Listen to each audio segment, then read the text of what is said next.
Halo kawan-kawan, dimanapun Anda berada, salam sehat untuk kita semua. Berjumpa kembali dengan saya Fauzan, peternak puyuh Jambi.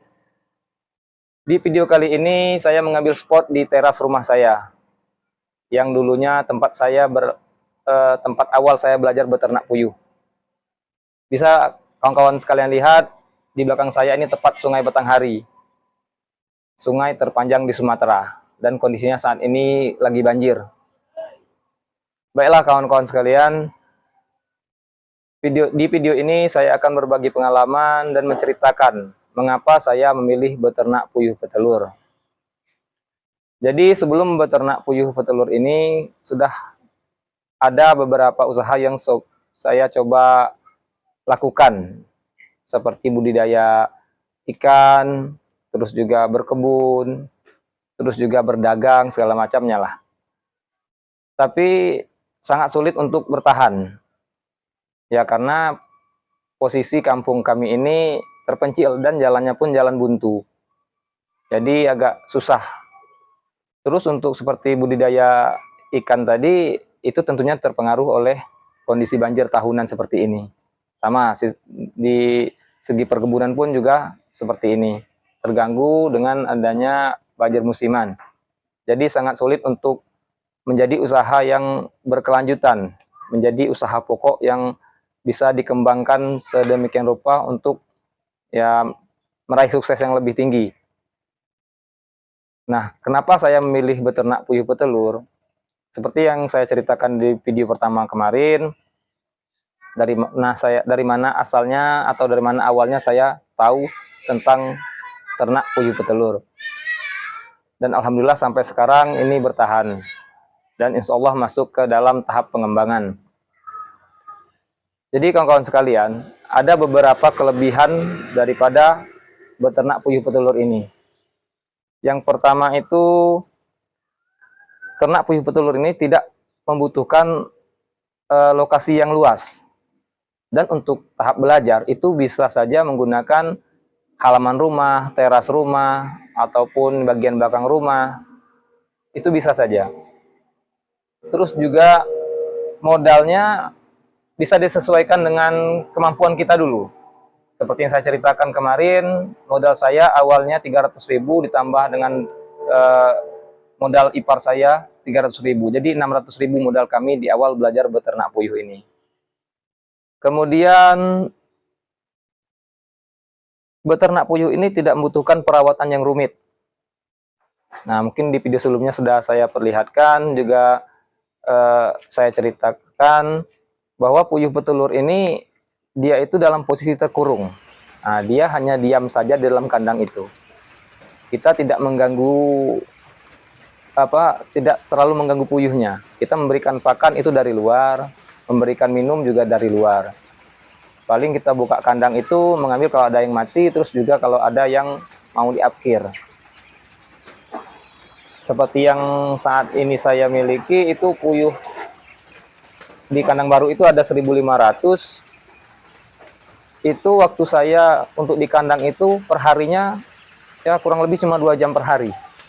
Untuk perawatan 1.500 puyuh. Di situ sudah pemberian pakan, pemberian minum, pembersihan kandang, sudah itu juga panen telur.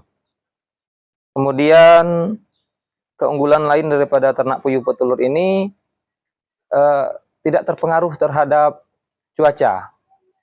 Mungkin ada pengaruhnya, tapi tidak eh, terlalu fatal untuk berpengaruh kepada cuacanya. Contoh misal di musim kemarau. Di musim kemarau tentunya cuaca sedang panas-panasnya. Ya itu paling berpengaruhnya nanti puyuhnya akan lebih banyak minum dan sehingga kotorannya menjadi encer. Itu bisa disiasati dengan menambahkan kipas angin. Terus juga nanti misal di musim hujan yang terus-menerus, otomatis kelembaban udara meningkat. Dan di situ sangat berpotensi bakteri berkembang di sekitar kandang. Nah, ini bisa disiasati dengan pemberian antibiotik secara rutin. Nah, terkait di posisi kampung saya ini, mungkin kawan-kawan sekalian juga ada yang tinggal di daerah aliran sungai seperti yang tempat saya tinggal ini. Untuk banjir musiman itu bisa disiasati. Nah, ini dengan membuat kandang yang berbentuk rumah panggung. Jadi puyuhnya tidak akan terkena tidak kebanjiran. Nah, itu bahas. Terus untuk pemasaran telur puyuh ini tidak susah karena ya bahan konsumsi cukup mudah untuk dijual. Apalagi kalau masih skala kecil, itu cukup dititip di warung-warung sudah laku itu. Kalaupun nanti sudah skala besar, itu bisa kita jual ke pedagang pasar. Keunggulan lainnya, mengapa saya milih beternak puyuh petelur ini, ya itu tadi, perawatannya yang mudah. Jadi bisa disambil. Nah, bisa sambilan.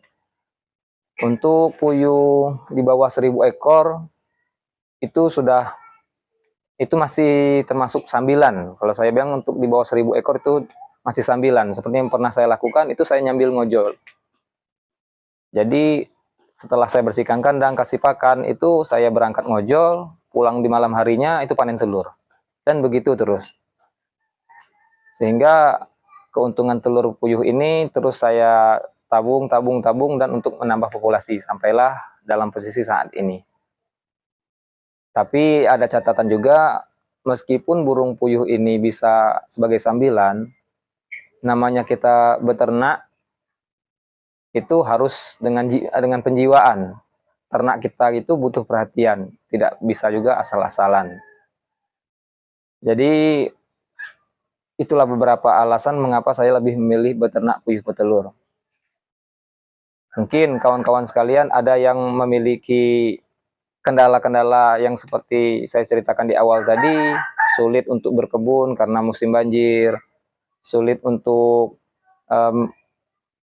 memelihara berbudidaya ikan karena terpengaruh juga dengan kondisi air. Terus mungkin berdagang juga tidak cocok karena eh, daerah tempat tinggal kita yang tidak memungkinkan untuk mengembangkan usaha-usahaan seperti itu. Mungkin kawan-kawan boleh coba ini beternak puyuh petelur. Ya tidak usah buru-buru, pelajari secara detail dulu, siapkan modalnya dulu, eh, belajar dulu yang lebih baik. Bila perlu datang langsung ke kandang-kandang peternak yang ada di daerah kawan-kawan sekalian.